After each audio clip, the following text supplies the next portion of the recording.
মার্চে 6টি রাশি আয়ের ক্ষেত্রে শুভ ফল লাভ করবেন। আপনার রাশি কি বলছে দেখে নিন। টাকা পয়সা নিয়ে চিন্তা সকলের জীবনেই রয়েছে। যে মানুষের অনেক টাকা রয়েছে তিনিও ভাবেন আরও টাকা কি করে পাওয়া যায়। নতুন মাস পড়লেই মনে হয় এই মাসে হাতে টাকা থাকবে নাকি খরচাই বেশি হবে। সেই ক্ষেত্রে মাসের শুরুতেই যদি জেনে নেওয়া যায় সারা মাস জুড়ে কোন রাশির আয়ক্ষেত্র কেমন থাকবে তাহলে সুবিধাই হয়। মার্চ মাসে রাশি অনুযায়ী কার কেমন আয় এবং ব্যয় হবে তার হদিস দিলেন জ্যোতিষী। মেষ রাশির আয়ক্ষেত্র অধিপতির নিজ ক্ষেত্রে অবস্থান রয়েছে এবং সঙ্গে অবস্থান রয়েছে রবির।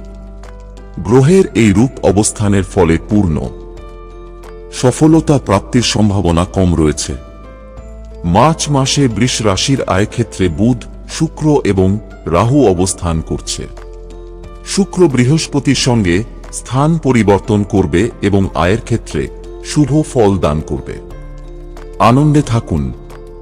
মিথুন রাশির আয়ক্ষেত্র অধিপতি এবং আয়ক্ষেত্রের অবস্থান অনুযায়ী শুভ ফল প্রাপ্তির সম্ভাবনা রয়েছে।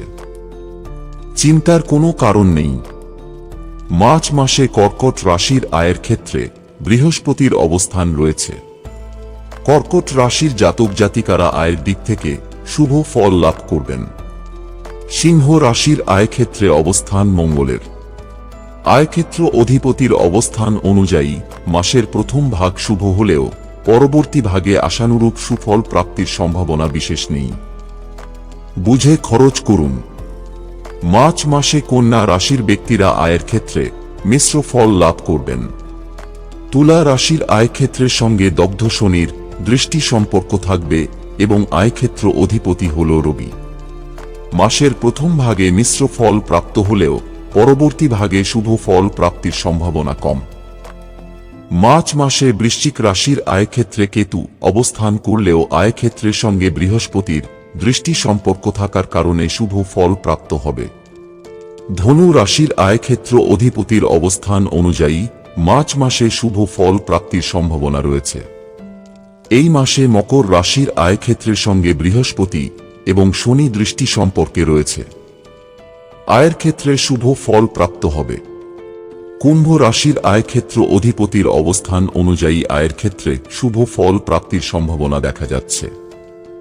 মীন রাশির আয়ক্ষেত্র অধিপতির দগ্ধ বা অস্তমিত অবস্থায় অবস্থানের কারণে শুভ ফল লাভের সম্ভাবনা কম। বন্ধুরা, ভিডিওটি ভালো লাগলে লাইক করুন এবং আমাদের চ্যানেলে নতুন হয়ে থাকলে সাবস্ক্রাইব করুন। ধন্যবাদ। আপনার দিনটি শুভ হোক।